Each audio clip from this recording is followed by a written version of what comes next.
What's going on, YouTube? This is SG1 Sports, and you're watching our Big Ten football channel.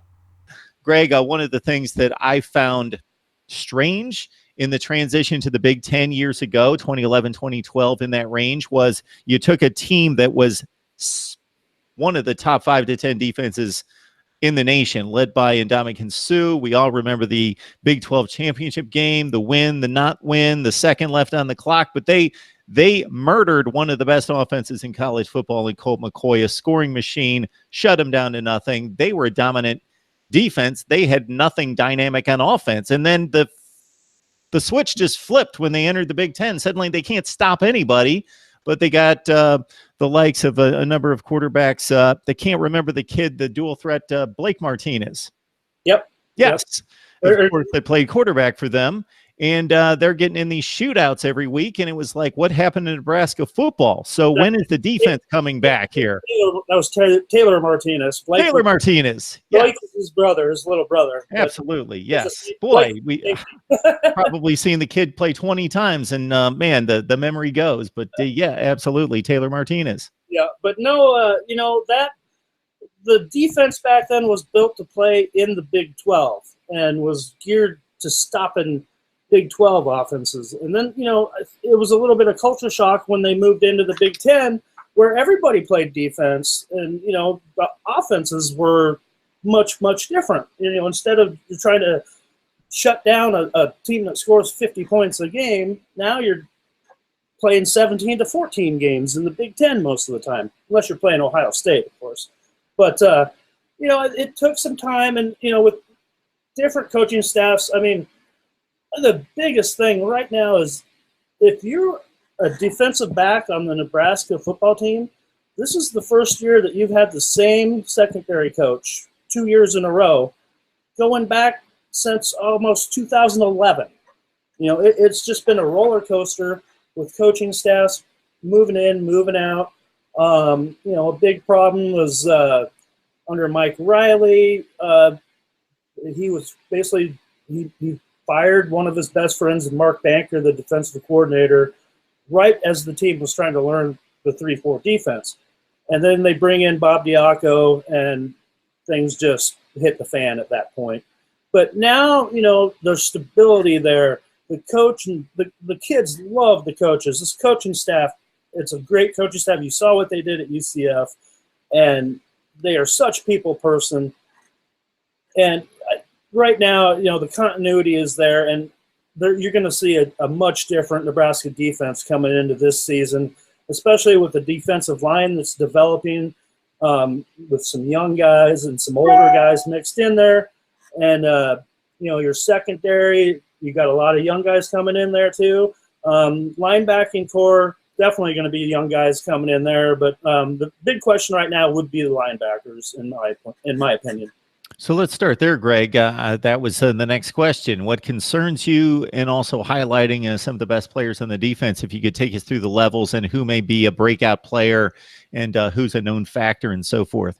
Yeah, start on the defensive line. The Davis twins, they're poised to have a great year. Carlos and Khalil Davis out of the Kansas City area. It's their time to shine now. And, talking with Coach Tony Tuioti, the defensive line coach, he's got very high expectations for them. And then Ben Stilley on the outside, he's about ready to explode himself too. He had some nice plays last year, and he's another freak of an athlete that's a local guy around here.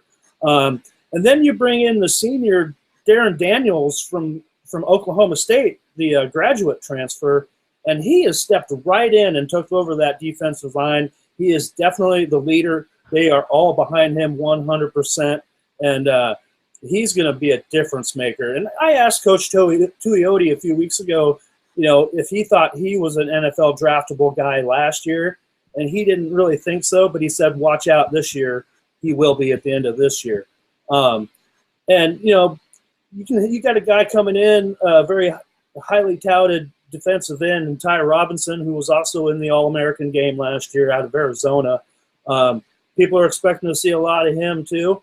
And then Darren Daniels' little brother, he's a big nose tackle too. He's been around for a couple of years, and so I like the depth that they're starting to build up. And you've got a lot of guys that redshirted last year that are going to be available this year. Guys like Tate Wilderman out of Colorado.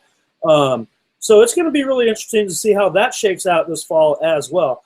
At linebacker, Mohamed Berry. I mean, he is the heart and soul of this defense. He bleeds Husker red. One of the proudest guys on that team, and he is going to lead that squad. And he's a fantastic inside linebacker. And then with him, Tyron Ferguson, I expect for him to have a breakout season too. He's a guy that people have been waiting to see. Besides him, I want to see some more of the Will Honus, who came in last year as a JUCO and had some injury troubles. Some of the guys, some freshmen. I mean, there's a kid named Garrett Nelson that, as a true freshman, I expect to see him on the field. This guy, his motor never stops. I've never seen anything like this guy. He's from Scottsbluff, Nebraska, way out in the Panhandle, right close to Denver. He's closer to Denver than he is Lincoln. But this guy, unbelievable. I mean, he makes you tired when you watch him play. I mean, he sprints on and off the field. He sprints everywhere he goes, and he's just an animal. So that's a name to watch out for. Some other depth that I'd like to see develop around there too, with some guys that have been on the team that have struggled to find the field. But like I said, that's another question for fall camp. Right now, we're just still kind of going off of what we saw in spring ball. So, and then you go to the secondary. You got the two senior bookend cornerbacks that they're going to be the leaders out there too of the secondary, Lamar Jackson and DiCaprio Boodle. Both guys have had a ton of experience, have been starting for 2-3 years each now. So they're going to run that secondary. And then, you've got some of your safeties in there that you've got Cam Taylor.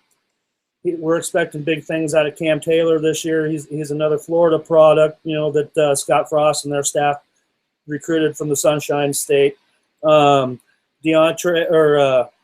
Deontay Williams at safety. He should have another big year for the Huskers. And then some younger guys. JoJo Doman's a guy that had some injury problems, and he plays a little bit of linebacker, a little bit of safety.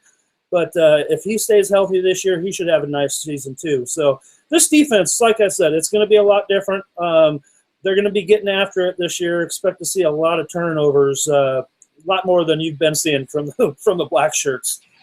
Yeah, sacks and turnovers and big plays have been a void in the defensive output in recent years. But when you mention turnover, not as much as turnover as most of the teams that I cover in regards to looking at college football. So most of the productivity coming back. You mentioned Mohamed Berry, 112 total tackles last year. So he was in the mix most of the time.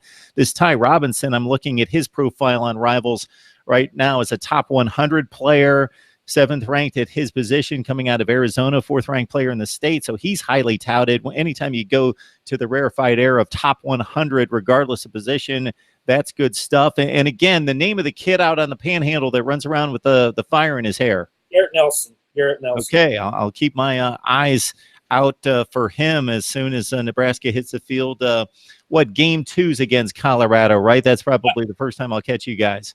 Yep. And I forgot to mention another incoming safety cornerback, Noah Pola Gates, another Rivals 100 kid out of the state of Arizona, who has such a great upside too. So, look at him. He's going to be hitting the field as well as a true freshman. It's kind of funny because the defensive backs coach, Travis Fisher, who, spent 10, 12 seasons in the NFL. He's starting to recruit. He's got a special kind of kid that he wants to recruit. He's going after those kind of guys that they can either play corner or safety, and he likes them in that 6'1" to 6'3" range, with the long arms and guys that want to come up and make a hit. And so, that's what he's been going after here lately. And, I think they're going to make a splash coming in this year. Thank you for watching this video. If you're a Big Ten football fan, please subscribe to the channel. Leave us your thoughts down in the comments below. And for the latest in Big Ten football, keep it right here.